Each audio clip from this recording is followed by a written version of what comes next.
మీ business ఏదైనా మీ ఊర్లో promotion చేయాలంటే అది సుమన్ టీవీతోనే సాధ్యం. ఇప్పుడే సంప్రదించండి. నమస్తే, వెల్కమ్ టు సుమన్ టీవీ. అకాల వర్షాల కారణంగా కొన్ని వేల ఎకరాలు కూడా పంట నష్టం జరిగింది. అలాగే పోసిన వడ్లు కూడా మొలకెత్తడం జరిగింది. ఇక వీటి మీద ప్రభుత్వము స్పందించాలని చెప్పేసి కూడా కొంతమంది రైతులు కలెక్టర్ ఆఫీస్కి రావడం జరిగింది. వాళ్ళు వినతి పత్రం కూడా ఇవ్వడం జరిగింది. అదే ఏ విషయంలో వినతి పత్రం ఇచ్చారన్నది ఒకసారి మనము మాట్లాడి తెలుసుకునే ప్రయత్నం చేద్దాం. నా పేరు వెంకటేషు, తెలంగాణ రైతు సంఘం జిల్లా కార్యదర్శి. ఈరోజు రైతు సంఘం ఆధ్వర్యంలో కలెక్టర్కి వినతిపత్రం ఇవ్వడం జరిగింది. మొన్న వచ్చినటువంటి మోంతా తుఫాను ప్రభావం వల్ల జిల్లా వ్యాప్తంగా వేలాది ఎకరాలు పంట మొత్తం కూడా నేల కొరిగింది. అట్లాగే పడిపోయినటువంటి పరిస్థితి ఉంది. కోసినటువంటి వడ్లన్నీ కూడా కొనుగోలు కేంద్రానికి తెచ్చిన తర్వాత ఆ వర్షానికి మొత్తం కూడా మొలకలు వచ్చినటువంటి పరిస్థితి ఉంది.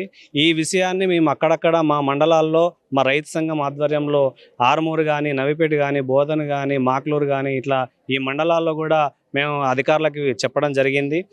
ఎందుకనంటే ఈరోజు రైతులు కష్టపడి పంట పండించి నాటు వేసి మొలక దాన్ని కలుపు తీసి ఎరువులన్నీ కూడా వేసి ఈరోజు పంట చేతికొచ్చిన తర్వాత కూడా కనీసం ప్రభుత్వం ఈరోజు వెంట కొనుగోలు చేయకపోవడం వల్ల ఈరోజు రైతులు మొత్తం కూడా నష్టపోతూ ఉన్నారు.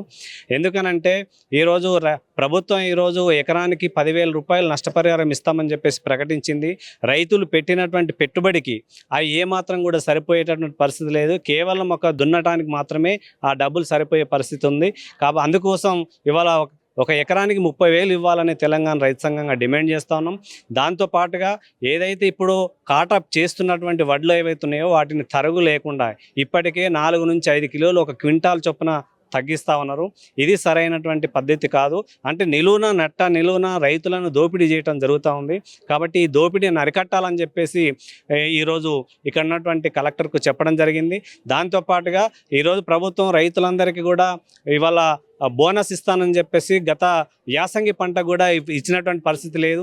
ఈ సంవత్సరం కూడా వానాకాలం పంట కూడా వచ్చింది. కాబట్టి 2 పంటలకు కూడా బోనస్ వెంటనే విడుదల చేయాలని చెప్పేసి రైతు సంఘంగా ఈరోజు కలెక్టర్ కలిసి వినతి పత్రం ఇవ్వడం జరిగింది. తుఫాను కారణంగా నష్టపోయిన పంటకి 10,000 కాకుండా 30,000 ప్రభుత్వం ఇవ్వాలని చెప్పేసి కూడా రైతు సంఘాలు కలెక్టర్ గారికి వినతి పత్రం ఇచ్చినట్టు కూడా తెలుస్తుంది.